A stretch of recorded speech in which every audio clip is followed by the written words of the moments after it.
All right, everybody. Talking today with our friend KungFuJoe. Hey, KungFuJoe, how you doing? How's it going, Mr. Socrates? What do I call you? Just you like Socrates fine or Yeah, Socrates is fine. okay, cool. Yeah, Can he's you good. get your mic any higher? I can turn you up, but if there's anything you can do on your end. Let's see. I'm speaking through like I'm connected to my car. Okay, Uh, don't mess with that. Let me see if I can get you to a good volume just on my end. Do a little bit of mic check. okay. Yeah, I Um, wasn't sure how the connection would be. Um, I think we're good. Yeah, okay. yeah, I think All we're right, solid here. cool. I'm just gonna be I'm gonna be eating my dinner, so if you see me popping shrimp in Yeah, my no mouth, problem. Yeah, I got actually some can't see you right now, but some shrimp, it's all right. I gotta keep my eyes on the road.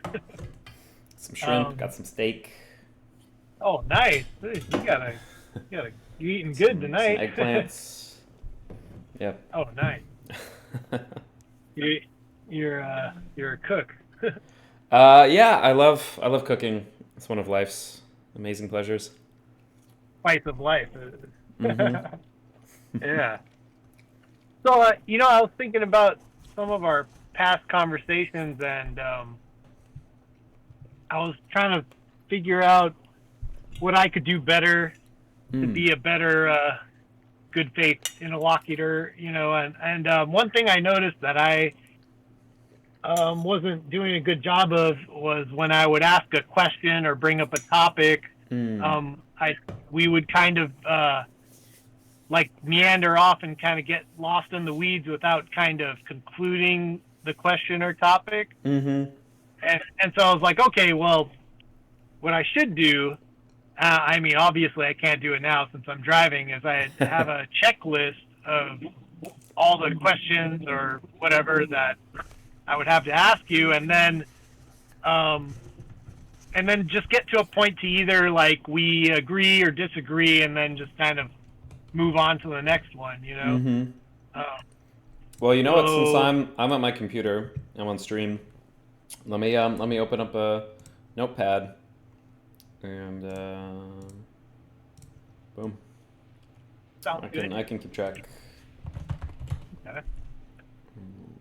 Do you want to go first? Is there like a question for me you have on your mind, or Yeah, I mean, so yeah, I mean, first of all, I love that you've been kind of thinking about that, and I really appreciate trying to figure out for yourself things that you can do to make conversations more effective.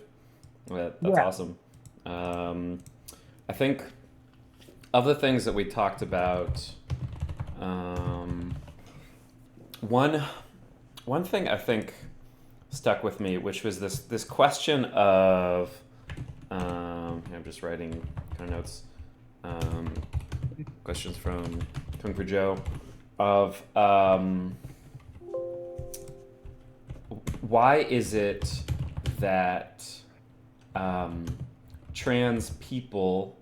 So I guess it was twofold. Either like the the the demographics, like the number or proportion of trans people, it might vary by state, and why is it that trans people are overwhelmingly like more liberal or more more part of the Democratic Party or whatever, left leaning left circles? Yeah. leaning, yeah. Hmm. um, and I think those are definitely um, I think those could be fundamental questions to explore to get to I think a lot of understanding. We can see those Mm. to the end. Okay. Yeah. Because the reason why I thought about that question was because gay people kind of existed no matter what state or environment you were in, right? Because if it's just a kind of a natural occurrence within the brain, then it really wouldn't matter too much about the social pressures or lack of social pressures that you grow up in. If you have, let's say, a common story from like a gay person who was raised in like a conservative household would be like, oh, I just I've always known Mm-hmm. that I was, but I kind of kept it kind of in the closet or whatever, just due to the social pressure around me. But I always knew at heart that I was gay. Like that's the Mm-hmm. type of, and I'm just I just haven't seen that really with trans people yet. I mean, my experience is limited. I'll Mm-hmm. admit, but I just see that more with that story more from gay individuals Mm-hmm. that may come up in more conservative areas. Yeah, no, I think that's a great like question and analogy. Um, I think there's a little bit of something in the premise of that even so. Um, Right. I don't have like I don't have hard data in front of me. It might be quick to search up, but um, just thinking about it, there are certainly, for I don't know, the last 100 years of American history, say, um, the presence of gay people in, say, I don't know, rural Indiana versus New York City, um, were very, very, very different. The number of, so certainly, so what we see with, when we look at any kind of demographic information or data or stories or anything, what people say about their lives is people who are out, right? Um, Yeah.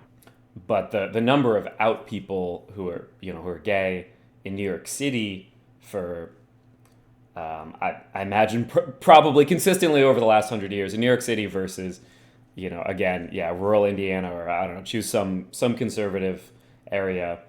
um, the the number of visible gay people and the degree to which um, the degree to which they can kind of assemble in community in members of any number and kind of have a visible culture, not just be maybe individually known, but have create together some kind of culture, I think is radically different. And again, say New York City versus some more conservative area. So Yeah, I agree. yeah, and I think that's, I mean, the reasons for that are pretty, you know, pretty understandable in some ways, which is just, areas in which people are more accepting of gay people. People are more likely to come out when they feel like they're going to be less in danger, less ostracized, less going to lose, their family, lose their community, lose their church, be kicked out of their Yeah. churches, all those things. Um, But at the same time, we hear plenty of stories of those who would say that my choice of coming out was just worth losing all those things, and they mm-hmm. do lose connection with families and whatnot. You do hear those stories too. Yeah.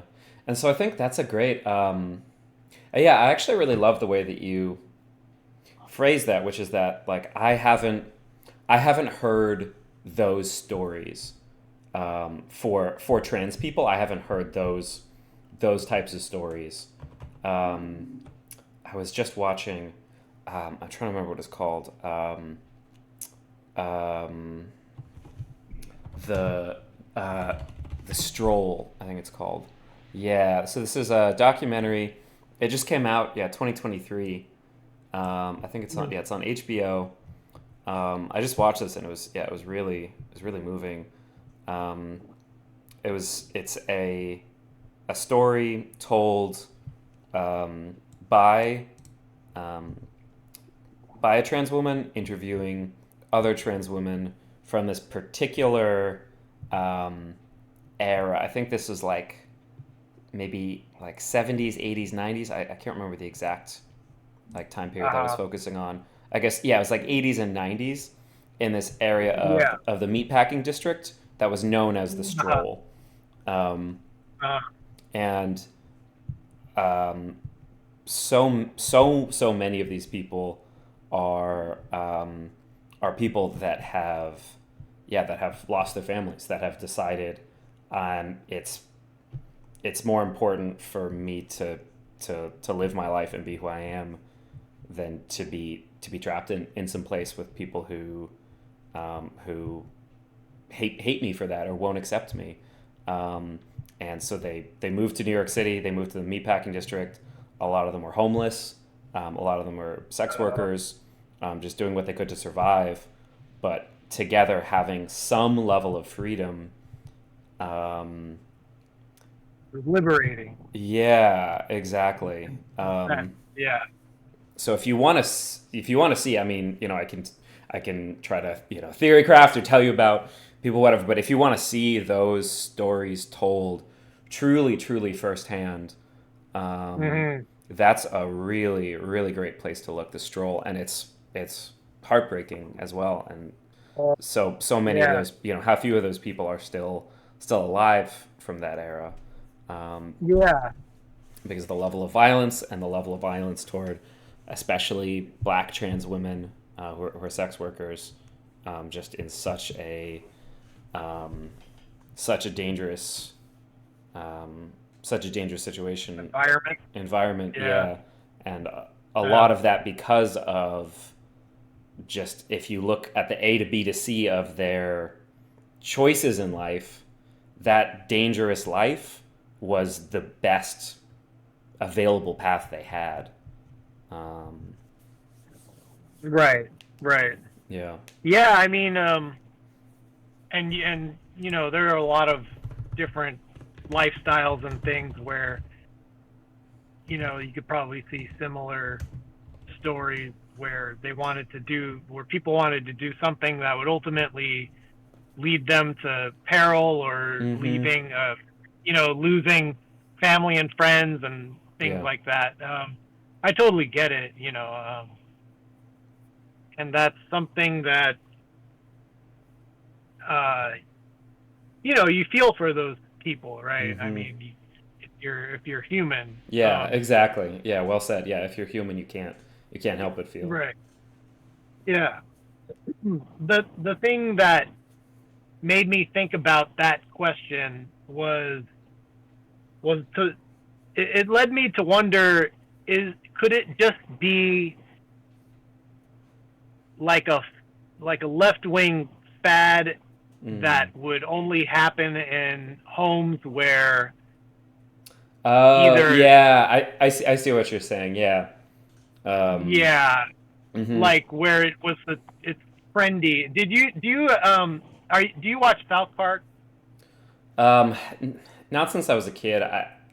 Yeah, I feel like they fell off a Or bit, but how old you are know, you, if I may ask? I'm sorry, I didn't. If you don't have I'm to in my ask. I'm in my early 30s. Oh, okay, yeah. Yeah. So like South Park the So in movie, the World of Warcraft episode. I mean, there's some unbelievable classics. there's I some mean, great episodes, yeah. um, But there was this episode um back. They came out with this episode back when Queer Eye for the Straight Guy was a really big mm. show, and Talking about the original Queer Eye, not the the reboot.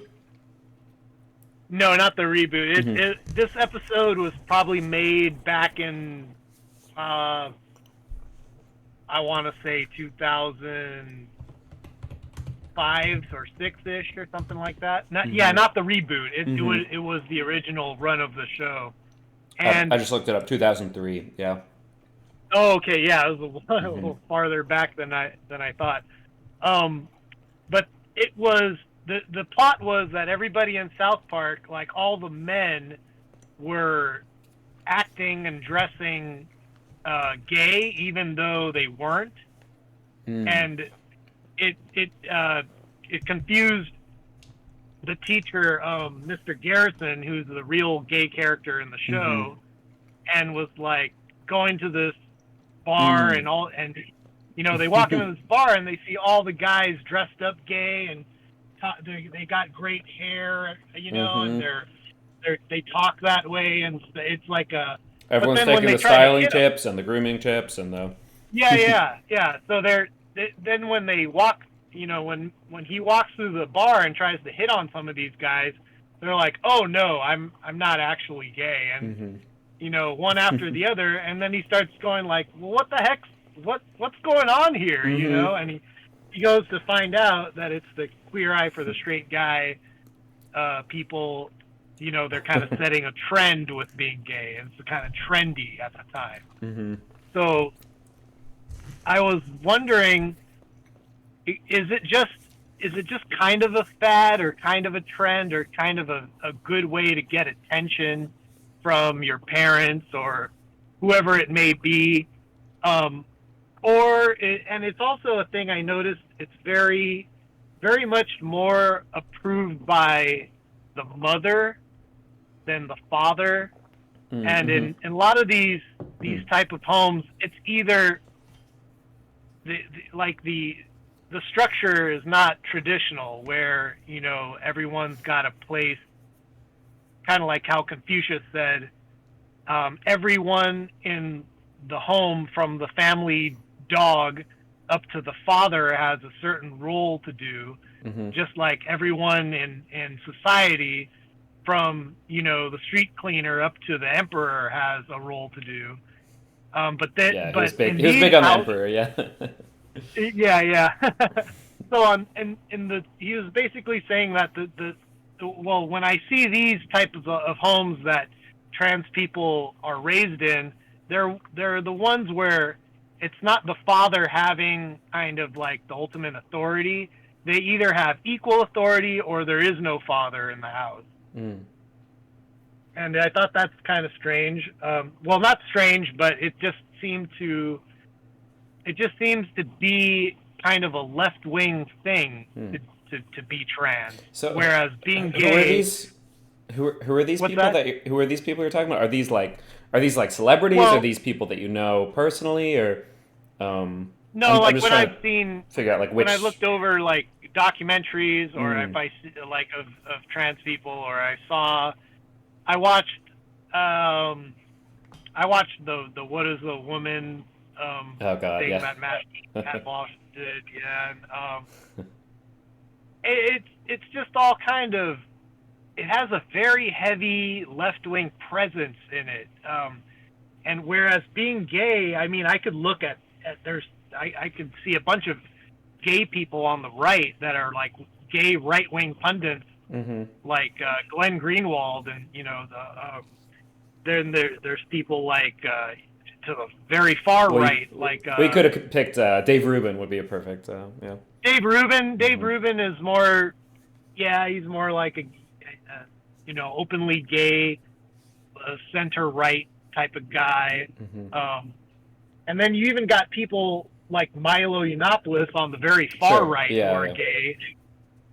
So it's very much acceptable.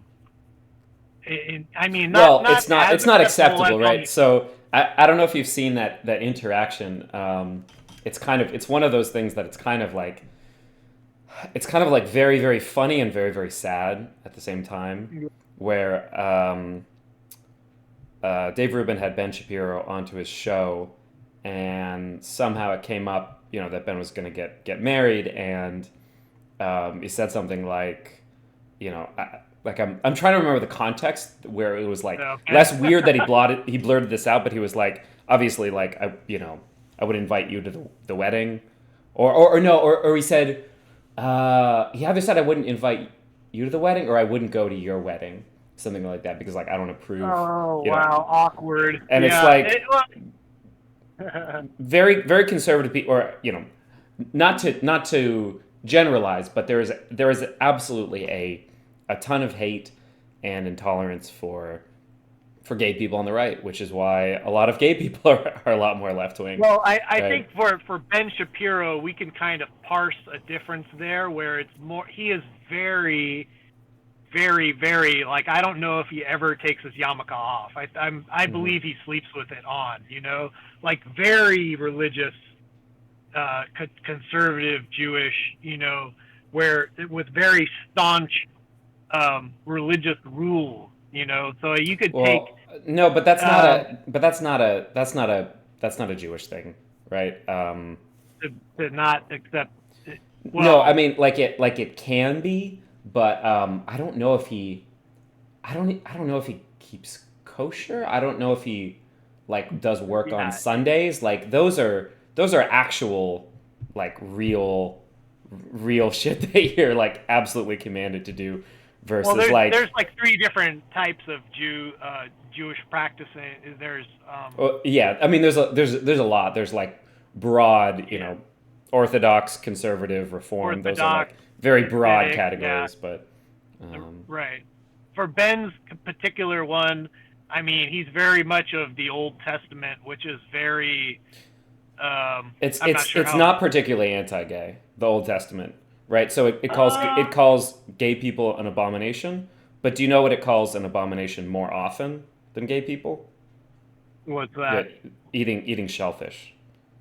Oh, God right. calls being an Yeah. abomination more than being gay. Mm, So and right. it's Right. questionable even. Um, I don't know. I don't want to get too deep into this, but Yeah. there's like better translations that of like the cultural context that might have been more describing like pederasty than homosexuality as such. Um, there's a documentary about that actually I wanted to watch. It seemed kind of interesting where they were like doing some really deep research on the Old Testament, kind of fun nerdy topic, but yeah, I mean we don't have to focus on Ben Shapiro, but I just wanted to point out that I mean there's yeah that's a big thing on the right and More of a product right. of that. That's more of a product of Ben's religion than it is of conservatism. I don't agree with that. I mean, Oh, look at okay. Well, the um, I'm trying to Pat Robertson, right? That's the guy who said that 9/11 was God's punishment for accepting homosexuality. yeah. Big conservative, pastor.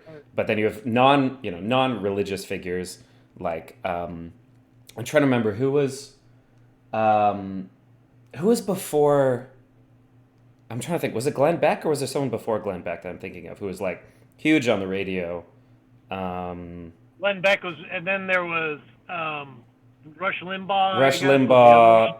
Hmm. Yeah.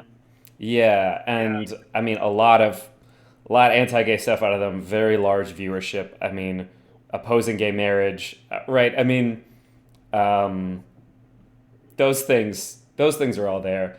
But then to talk about the other side of it, just to make this like a holistic picture. I mean, I don't know if you're familiar with Blair White, for example. Yeah. So she's like, Yeah. Yeah. very, very, very conservative, very, very openly trans.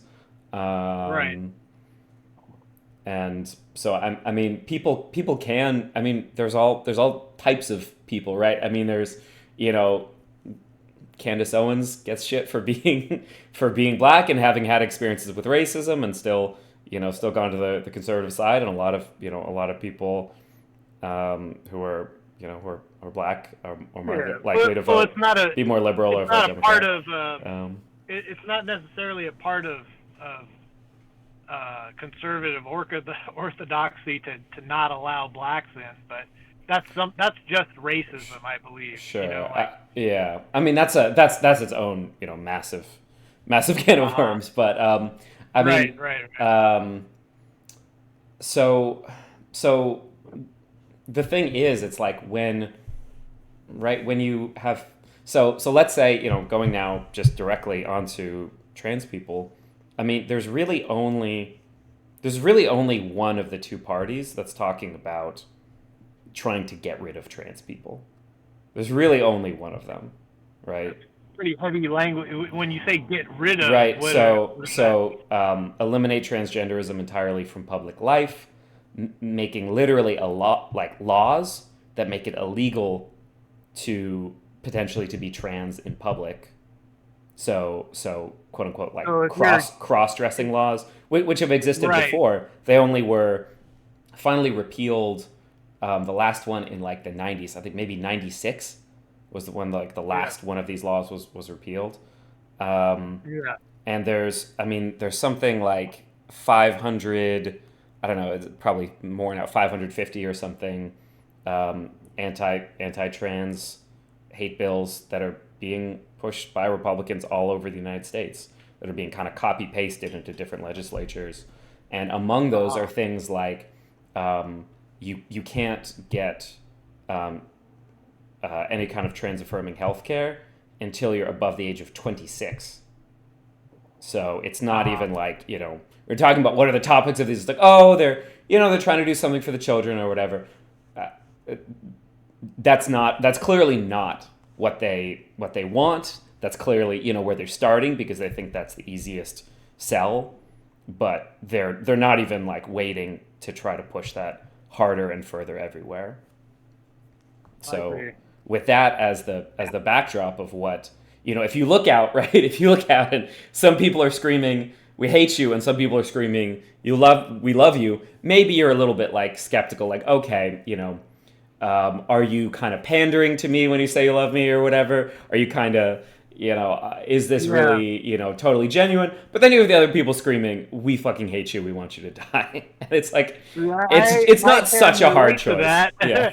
Well, yeah, I can somewhat relate to that, having been on the left before, and then Mm, slowly changing my views, and just saying like, oh, I no longer believe in this now. I mm-hmm. believe in this, and then just getting like losing friends over Mm, just base just and this is for real. Like in the FGC, I've met a lot of people, and a lot of them are left leaning. mm, Um, so I did lose a lot of friends after mm. kind of becoming more to the right, Yeah. and I thought that's kind of silly. I thought that like just because I am of a certain set of beliefs, Mm. I don't see why I'm just this disgusting person who you can no longer be friends with. I thought it was a little extreme. I think that so yeah, I understand like you're getting a type of extreme hate for something that's not even Well, harmful it's to. not harmful. It's not your choice. It's not right. I mean, there's so many things that make that Yeah, just an unbelievably cruel and unfair um, yeah. situation to be in. Yeah. And Um, I would say it'd be on a case by case basis. Like certain things like I think transitioning as a minor is something that's not okay with me, for a bunch of different reasons. But besides that, I mean, like everything you described about the kind of anti-trans hate on the right and what have you. Do you believe that the trans sports subject is kind of tied into all that? Because I feel like I see that as a completely different hmm. topic than all the other things that you Oh, that's listed. oh, that's interesting. Okay. Yeah. No, I see that as extremely tied in. I see so to connect up the whole web. I see the um, the arguments around sports and the arguments around bathrooms and the I see that as ways to demonize trans people, which I see as kind of a distraction from conservatives because there's so many other issues that the trans issue has kind of passed in line in front of, that in terms of, when you factor in the level of importance on a national, international, global scale, um, the fact that some people are trans is really not the kind of like, okay, we have like nuclear war, we have right, there's like a lot of things going on Right. Right. around the Right. world, and it's like I some totally people are agree. I trans. agree. I don't know if this really um, but just, yeah, just to go back to sports specifically, um, the fact that this is not being had in good faith, right? So we looked at Leah Thomas is probably, it's got to be up there as the kind of examples in conversation of like, this is why trans people can't be in sports, right? And we Like talked one of about the most how it's actually just, that example shows the exact opposite. How they're actually just wrong, but it doesn't matter. It Well, doesn't matter that they're factually wrong. It's just it shows a good image. Somehow, it still sells. well, didn't one of the races she won? I heard that the second place finish was 50 seconds behind her, We and that's could look that up, but I mean, yeah, she was breaking records when she was competing in the men's category, right. right? Like if you look at overall just her records, like she lost pace, so she lost speed when she transitioned, and relatively within those categories, she's at about the same point. Yeah, So it's well, like except that if one you race if where she finished 50 seconds ahead of everybody else, that's pretty astonishing. Like you're setting a record that no biological woman can now break, you know? um It's okay, so what's this um Leah Thomas, what is this? Um, uh, so but just to kind of go I mean, into she's been slower than cis women. I mean, right? It's if you look at like the overall, if you cherry pick individual races, maybe you can find one um, where yeah, she's a lot yeah, faster than somebody, but overall, right? It's like uh, think about that. It's like, let's say there's one race where she's like so crazy much faster than everybody else, but on average or on median or everything, she's like not. Does that mean like what does that mean? It's like her her her Y chromosome just like powered up you just spirit have a energy and bad unleashed a day, spirit you know. bomb, or she's but what you're saying is it's like she's she's having a bad day almost all the time except for this one, right? It just No, statistically doesn't make sense, well, right? you're just taking drugs that are in a way I can't find a better word for this, but it's like chemical castration. You know, of course, you're going to be feeling the side effects of that. Sure. Yeah, Um, it's very but tough. I think people underestimate um, how tough transitioning is, and then being able to come back and be at all competitive.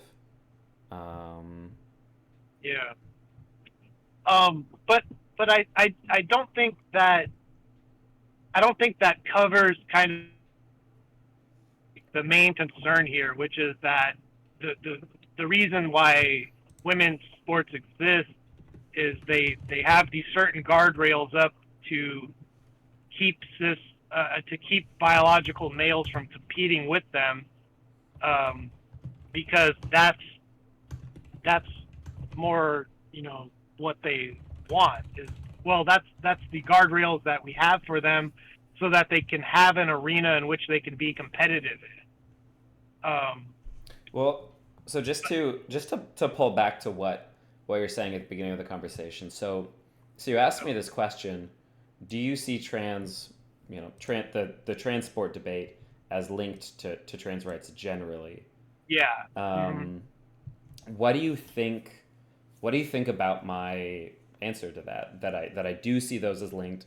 That I feel like it's a way to demonize trans people. The fact that it's not being had in good Okay. faith, because the examples that are used are factually wrong and show the opposite of what the arguments are, but they still pull a lot of weight. But they pull a lot of weight with kind of especially you know the crowd of people who are more on the right. So I see that as like a way to attack trans people, because it's saying, Okay. the trans bathroom thing is protect the children, the trans sports thing is protect cis women, right? um So it's well finding it's more like this. some victim to try to rescue from this menace, right?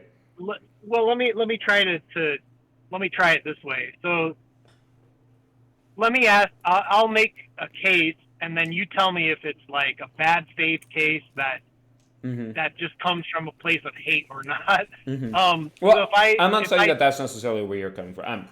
I mean the debate like okay, broadly, as I've seen it take place. okay. Well, like I generally try to get like when I listen to the debate on trans topics, I try not to listen to people who are very like super far right, you know, people. That's So, why yeah. I'm more in tune with like when it comes to this topic. I'm more in tune with like people like Destiny because they're Mm-hmm. um, more sensitive to trans topics and have argued for trans rights and things like that in the past. Mm-hmm. So I feel like he's coming from a place that is not of trans hate. You know what I mean? Yeah, I mean he's definitely not like a like a right wing whatever, and Yeah. he's on some So some do you really good arguments for trans rights. There's some stuff I don't agree with him on. Um, where do you think his reasoning for this topic comes from when you hear him speak about trans sports? um, I'm trying to think of things uh, that I could say that are based on like specific recollections of what he said. Because you know, Um, when he was asked one time during a debate, he's like, "Are you? It sounds like you're you're representing the turf side of the argument." And he said, "Yeah, well, for this topic, I definitely am." mm-hmm, He's like, I'm not a turf. I don't agree with everything turfs say, but I mm-hmm, agree with this argument. It's mm-hmm, like he says, I'm sure there's some things that Hitler has said that I agree with. mm-hmm, There's probably some things that a communist has said that I agree with. mm-hmm, Like, I think just because some people say some things I agree with, it doesn't make the thing less true, or it doesn't make me, it doesn't make me one of those people. It's just that sometimes people you don't agree with will state a fact, and you just have mm-hmm, to recognize facts when you hear them instead of always pretending just to toe the party line. You're just going to mm-hmm. pretend that facts are not facts. You know what I'm saying? Like Yeah, that. Well, that's 100%. Yeah. basically From yeah. what I've seen, he's either in different it depends exactly what the conversation is or kind of what focus is, but he's from what I've seen, he's generally like on the fence at the very least, leaning like against trans Well, people his being in. specific his stance is that unfortunately, you know, well, not. He's just saying that if trans people want to compete, they can compete within their whatever their original what their sex assignment is. Hmm. So if you're a trans woman, then you could just compete in the men's division, and um and vice versa, right? Like, Yeah, I mean, and I yeah, I mean that's fine. I don't agree, but yeah, I mean he's certainly. I don't see him as coming from like a super hateful place yeah. from where he's coming from with that. I think that there's pieces that he's missing, but I don't see him as coming from like oh I hate trans people and so this is right. So again, I'm not saying that literally anybody who's ever had this conversation leaned more toward the against side or the for banning side or whatever is like a hateful evil person. That's how I characterize the like broad like why is this in the public dialogue in this way. I see it as something that is particularly like implanted and flames that are fanned um, by conservative politicians by I mean I'm sure there's stuff in the media right but um, Yeah. this is definitely like um, it's a very consistent playbook right so it's Well, I interesting. understand it's a topic that conservatives can get on board with and say, Hmm. "See, normal people agree with us." You know, like it's definitely that. Hmm. I think. Right, but it's Um, it's it's it's straight from the playbook um, of demonizing a minority, and gay people were subject to that from not only the right wing, right there, um, throughout throughout even recent history, Democratic politicians only more recently right. flipped on gay marriage. So it's certainly not only from the right, but the most virulent attacks were from the right on gay people as saying that they were predators and saying that they shouldn't be able to adopt kids because they're predators. Yeah. Right?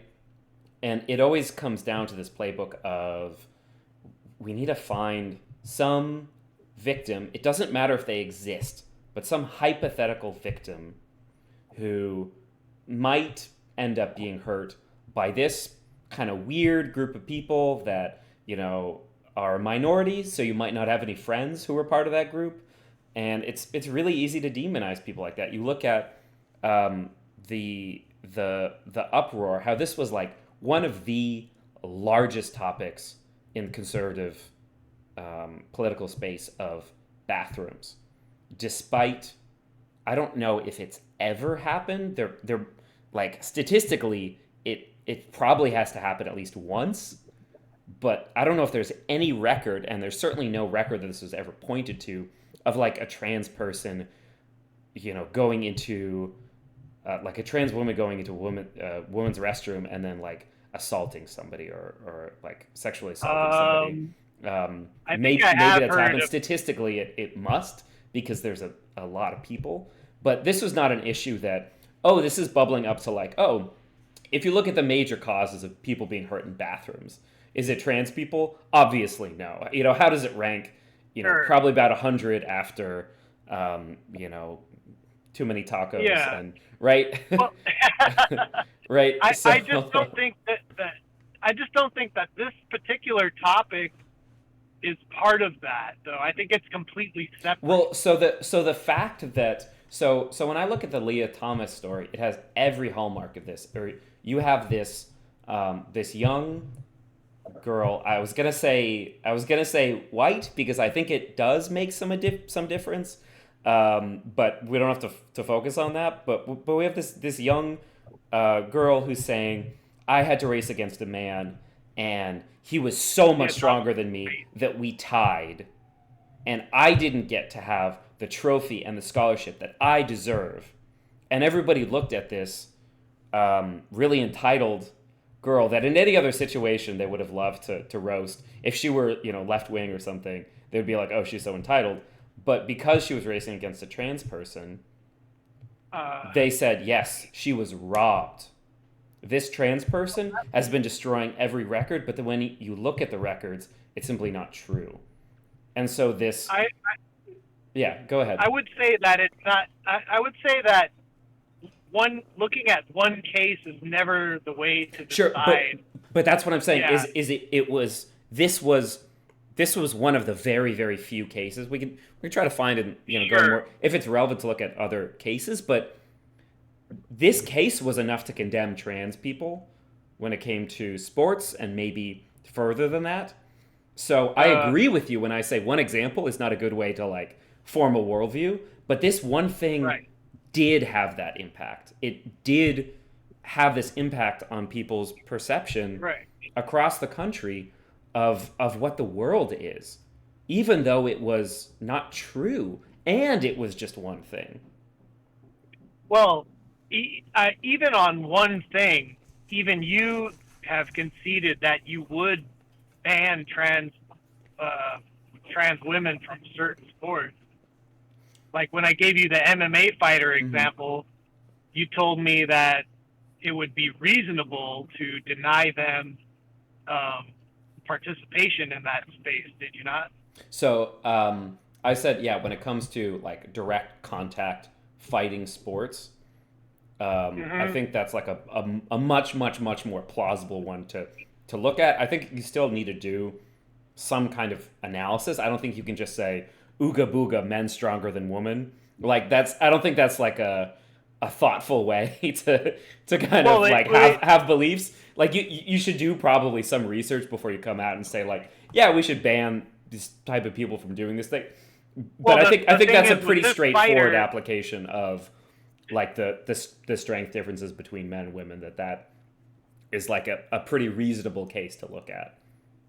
So okay, well, I mean, we could go sport by sport, but why? Like, what would you tell a trans woman? Like, how would you deny them entrance into the MMA world, for instance? Like, what would be your Right. reasoning? Like, yeah, So this you this would is basically be denying them that they are a woman, right? yeah. I mean, there's you wouldn't necessarily be denying them that they're a woman because the marker of who is or is not a woman. Um, uh, Well, what reasoning would you Unfortunately, give? that percep so there was a cis woman who was banned from the who was going to have to take testosterone reducing drugs. It was the runner you were talking about. It was a cis woman who was going to have to start taking testosterone reducing drugs to be able to compete in the Olympics because she was too good, right? Right, I remember So reading that. sometimes you're just born different, and sometimes it makes you really good at sports. And we talked about how when it comes to Michael Phelps, it's like if I had to design a human Aquaman, right? You're talking about that was the end of our last conversations. Maybe they'll ban fishmen Well, I from mean, from competing in. they, He I he could mean, do they golf. changed. He could do golf. He can do but swimming. I don't Yeah. know if he can like talk to fish and you know. Well, I mean, they changed the rules around basketball several times just because of Hmm, one player. You know, like interesting. they've done that. But Yeah. like there was a guy, like they had there used to be a rule that you could spend as much time as you want in the painted area, Hmm. and because there was one guy who was so tall and just like would It just was just camp out lobbing it under, like. yeah, just lob it up every time you pass it to him, type of thing.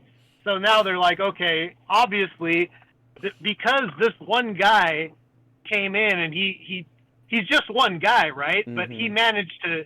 They decided to change the rules around the entire league around this one player Hmm. because not because and they were never going to change it back because he retires. Mm-hmm. They're going to keep it that way because they know that okay, if we got one really tall person to play basketball now, then definitely in the future more tall people are going to come into the sport Hmm. and they're going to continue to dominate in the way that this one tall person did. Hmm. So that's pretty much a prime example. Yeah, that's a Like great like example. Yeah.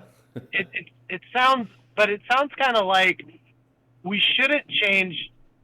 But like if we have a rule that lets trans people in, Hmm. and then if one trans person dominates a sport, we still shouldn't change the rules to be like, okay, well, this social experiment didn't work. No more trans people in women's sports, and but by that time it's too late, right?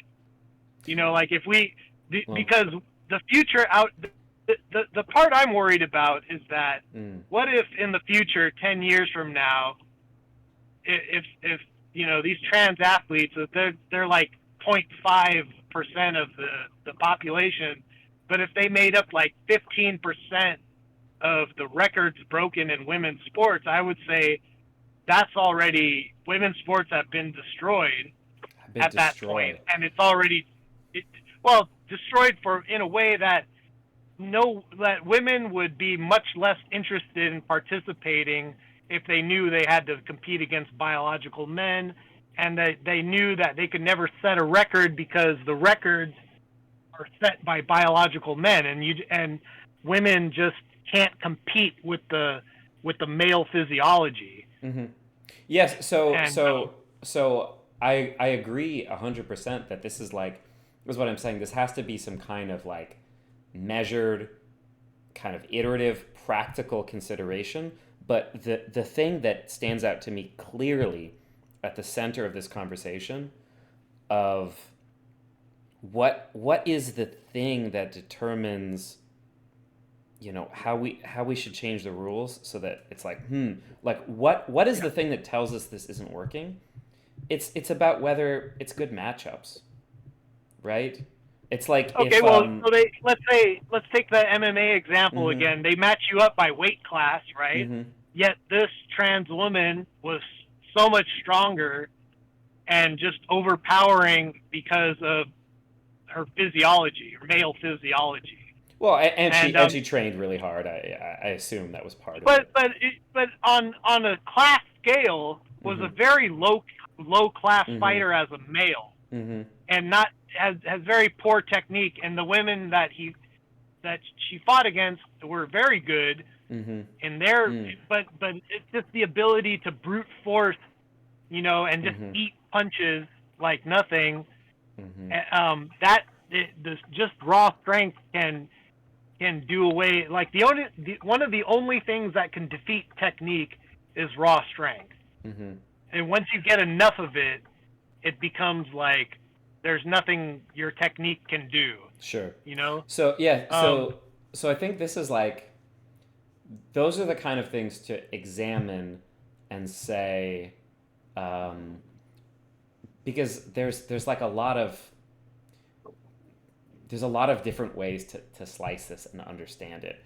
Is it the case that um, that the ways that men and women or males and females or whatever end up training and the kind of technique they're going for, even like the level of aggression. So it's like if you're a lefty and you're a boxer. I mean, I don't know how much you know about. I'm not any kind of like super knowledgeable on this, but it's like there's like a huge advantage of a boxer for having to fight against a southpaw, someone who's left-handed, because they're always fighting people who are right-handed. They're really used to that. But your experience of fighting somebody who's left-handed is just you just won't have as many chances to spar against, to end up fighting in fights against somebody who's left-handed, and it changes the way you have to apply techniques. It just kind of shakes the game up.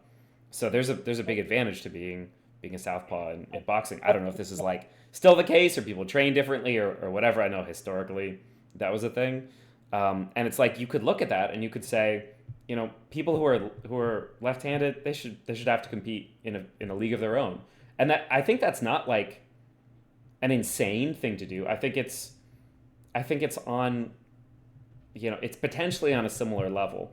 It's possible that just when it comes to that matchup, it's like the ways that a that someone who was like socialized male and was like training as a man, that they would learn to fight would be different enough from the way women would be training, that it's just a bad matchup. It's just like something that well, they haven't they do it a encountered, lot. and Yeah. and it also could be a difference in raw strength. Like those are both like absolutely could be explanations. And if it turns out that this is like this isn't a fluke, this isn't a one-off. I mean, you were saying they changed this other thing for a one-off. Maybe it could happen for that, right? If this person is still active, maybe they have to make some kind of specific call, right? Maybe it's the case that you need to be, on hormones for, I don't know actually for MMA specifically what the rules are. I know for swimming it was like, I think a year or two at least of medical transition before you could switch categories. I don't know what it is for the MMA. Maybe it needs to be longer. Maybe there's different things that they need to do to make it a good kind of interesting matchup that people people want to bet on and What people the want to be men part of. do? And it could be the I'm, case that also when it comes to fighting sports, people can get very seriously injured, and so going into a situation where you will not just lose but could be seriously injured, where you feel like there's just no chance, even though the weight classes are matched up, or maybe the weight classes just need to be like shifted. It's like you need to be under this weight if you've been transitioning this long to fight somebody who's this weight, right? Like there could be ways to massage those matchups so that they line up, sure. and there might not be. And if it turns out that they don't, then that's like a practically right. Right. That's a real situation, Yeah. right? Yeah. I mean, I'm not saying that well, we shouldn't like, we shouldn't accept that, and I'm saying it shouldn't mean that you're not a woman. It should mean that you're not a man if you don't get to compete in oh, basketball because if this category because you're too tall, well, right? if I'm a trans woman and you got to tell me the reasons why I can't compete in MMA, I'm going to take offense. Like, you don't recognize me as a woman Is because of the that reasons an you're experience giving that me. you've had, or are you No, no, I'm imagining just that saying. might happen? I'm imagining that on large scale that most people like, okay, I mean, what are we talking about, right? We're talking about excluding trans women from sports. Well, this is one sport where Hmm. you kind of agree that you would have to. No, So on what basis? well But you would that's have to something we've massage. examined, You and would have to that's do a a ton of possible way that it could pan massaging. out. Yeah. Hmm. You would have to do a ton of massaging to make it like an even matchup. Um, Whereas if you just categorize it by sex and weight, you would that's it. That's Well, like no, I mean because that wouldn't work because um, competing against cis men, it's probably going to be really really unfavorable for the trans women traditionally fighters. right, not for the trans women fighters, but I mean like that's a choice. It's not required of you to take hormone, therapy or anything to compete in the men's division. Maybe not just not do that, right? Because are they only doing that because it's required to participate in the women's Oh, league? Well, if you're not gonna, that's an interesting question. I don't know if somebody, there's a person out there who's given an interview that would answer that kind of question. Like, I didn't, I wasn't sure if actually wanted to, to go on hormones, but like, I'm not going to give up my entire career. Um, so it's like, yeah, I ended up doing it, or it's like, I was kind of on the edge. This pushed me to it. It's like, God, I really didn't want to do this, but it's like, you know, I'm trans and I'm a fighter. Those are things that I am. Like, and yeah, if you make me pick between them, like it's tough, right? Or uh, so it's like, I can imagine that's a possibility, and I mean that's a massive hardship, right? But I mean also if you're not transitioning in any kind of medical way, when it does, if it's the case that with something like fighting, those matchups are like that, then maybe you're trans and you are a woman, but you compete in the men's category because that's like where things practically for that sport line up. Maybe I don't know. Like I think these are as Neil deGrasse Tyson said in that interview, these are kind of yeah, like open questions.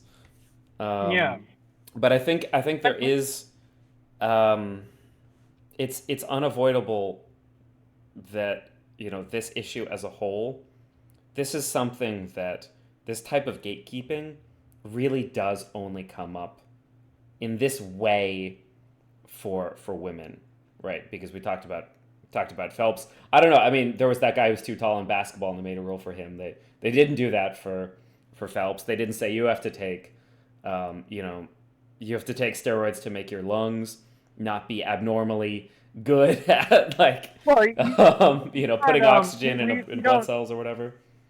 It's kind of that's what pro sports attract. That's why we watch it, right? Because it's going to pull the best out of. It's gonna take the best of the best, Well, no, and some for of the the Olympics, reason. those are gendered categories. No, I'm not sure. Uh, I don't What's think that? I don't think there's like I don't think there's like a pro league and a women's league for the Olympics. I think it's men's and No, women's. I think it's.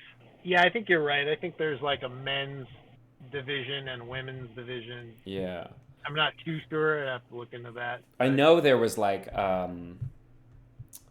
there used to there was something for like it was one of like the shooting sports where they had like men women competing together, and then well, and like they had like trans men were doing better in shooting no, it sports. was like cis women were doing better than cis men, and then I think coincidentally they Uh, split it off. I don't think it was because of that, um, but um, yeah, I know it's kind of different sport to sport, but I think for swimming it's like there's yeah. men's and women's categories, but it's like um, for Michael Phelps they never said to be competitive you have to take hormones to reduce your natural abilities. Oh, right. Um, I mean, it's just a natural ability. I mean, there's a bunch of examples we could look through where some people are just genetically gifted. Mm-hmm. But there's nothing. I mean, all else being equal, they fit within their categories that they're supposed to be in. There's nothing. There are no rules excluding Michael Phelps saying that, oh, you must be of a certain lung capacity Mm-hmm. or a certain wingspan to enter. Like, there are no Mm-hmm. bars there. But with women's sports, there are gosh, what is it? There are the rules in place for women's sports already there, which just exclude biological males, and Well, that's the difference. I think is that you could be a genetic freak and come into sports mm-hmm. but and there's no rule, right? There's no rule in the sports category saying that, oh, if you got like an eagle eye and you Mm-hmm. could shoot a basketball like Steph Curry, Mm-hmm. well, then you're just going to have to get worse at shooting the basketball in order. Mm-hmm. There's no guardrails like that. But the guardrails for women's sports is the one that trans women are getting over, and that's what women Well, are no. So those, need so to make. those, so those were, so those are things that have been added because the category of men's and women's sports, if you're a woman, you compete in women's sports. If you're a man, you compete in man's sports. But the gatekeeping around who gets to be considered a woman hits trans women and it hits some cis women, Well, we're talking right? about gender versus sex, right? So the guardrail is biological, so it's not going by your No, gender. it's It's no, going it's by it's not, or that's not how it's been conceptualized. That's something that's been added, but that's not how it's conceived. I mean, right? Collegiate sports, women's categories were when women were eventually allowed to do higher education. Then those colleges that were women's colleges were eventually, allowed to participate in sports. Um, so I'm this sure is that's something how it. historically that has been a gender thing, not a sex thing, right? Because in the um, I don't think gender existed in those times, right? Because what like it gender isn't. existed in. I mean, Well, the gender's term existed throughout, a lot of times, right? well, wasn't that coined in 1950 or 55 by John Money? Maybe, but I mean, Pluto was coined at a certain point, but it's just been there, right? Well, I'm Whether you just give a saying name to it or not. there weren't gender didn't really exist before.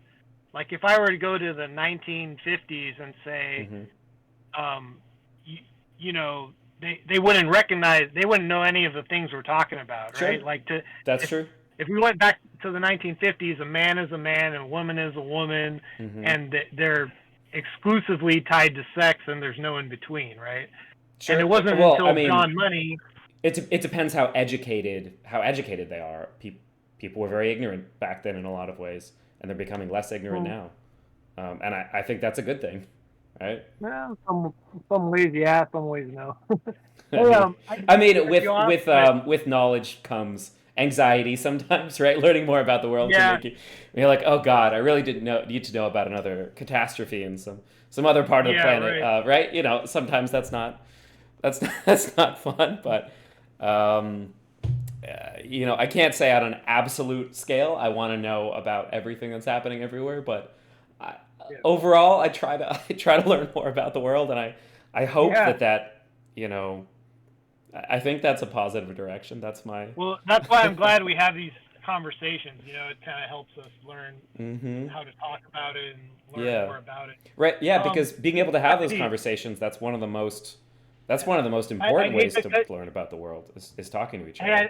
I hate to cut you off, but my wife called me. I probably have to call her No, back. please, yeah, Um, take her call. if you're still up in an hour or something, I can maybe we can continue. But if not, well, I No, mean, we I could think it, reschedule yeah, it. it's be it for tonight. But no, that's a great place to end it. Is you know, with a little trepidation. Let's try to learn more about the world.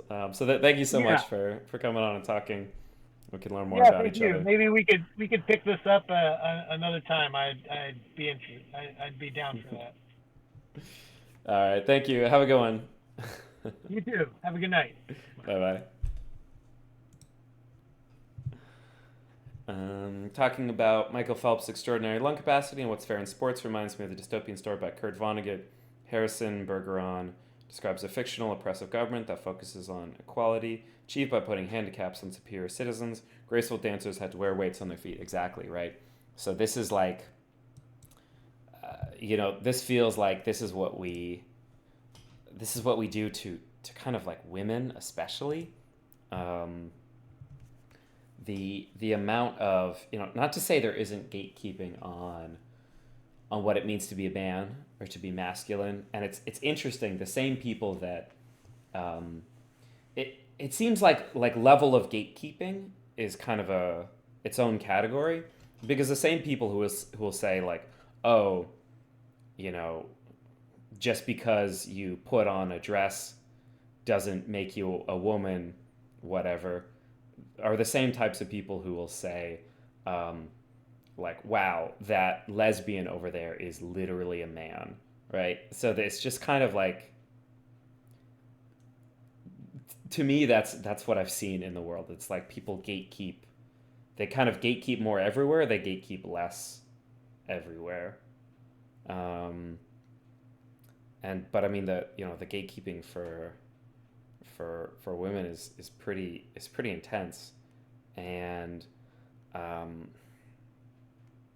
I don't know how much of the stories you've heard about, just the massive number of cis women who have gotten attacked and harassed, and I don't know if anybody's died yet from this, um, but they've been harassed and attacked because people thought that they were trans and they weren't, and they were literally just cis women trying to go to the bathroom, um, which isn't, it's not any more or less tragic than somebody who is just also just a woman and who's trans and is just trying to go to the bathroom being attacked or being harassed. But this type of gatekeeping, it's never only just trans women. It's the policing of gender, especially of women overall. And that was a really interesting question, from a friend, about, why is it that like the mothers seem more accepting but the fathers are less accepting.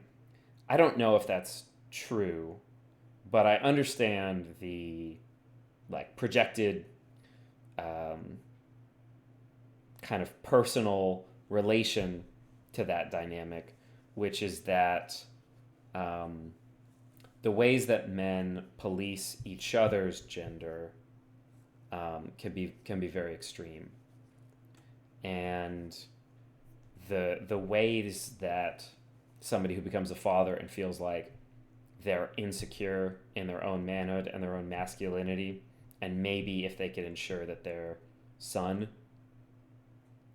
is masculine, then they were successful in their life and they're in fact a real man, and their child coming to them and saying like, yeah, dad, turns out, I'm actually a girl, or I'm, more, more gender neutral, and I'm, um, um, wait, is that even gender neutral? What am I trying to say? More, more non-binary, either in the, like ultra gendered overall, which is what I am, or the more like gender void, which is what a lot of other non-binary people are.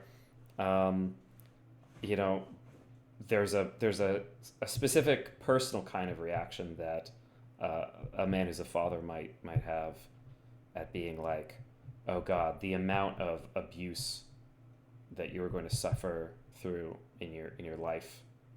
Can you just not? But that kind of gatekeeping hits every man at every moment, all of the time, regardless of their sexuality, sexual orientation, gender identity, any of those things. The way men police each other and themselves of don't cry, don't be weak, um, even showing empathy or mercy or all these good things are like, okay, keep it in check though. Policing themselves not to feel, not to be fully human. I mean, this is a broader issue, and there's I